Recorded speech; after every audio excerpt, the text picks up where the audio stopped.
Dude, can someone explain to me why do McLarens look the same? Because I swear, bro, if you park 3 of them on the same road, you wouldn't be able to tell the difference.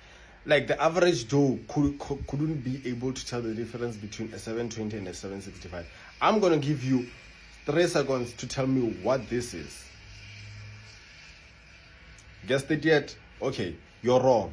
It's neither. It's a 750. And the only way you know that it's a 750 is because the bumper is paint matched. Because here's the thing, every McLaren gets its part from its older sibling. Like the 650, it gets its back bumper from the 12C or the 600 LT, I think. And then the 720, pretty much a 750 or a 765 LT.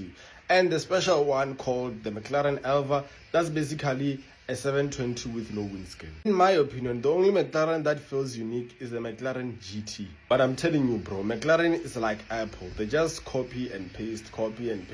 They just do the same thing on all of them cars. Unlike Ferrari and Lamborghini. With the Ferrari, you can say a 488 Pista, you can see an 812 Superfast. With Lamborghini, you can see the Revuelto, you can see the Aventador, you can see the improvement, you can see the differences between those cars, you know. But I don't know, what do you guys think? Do you think McLaren is exactly like Apple, is just hitting copy and paste?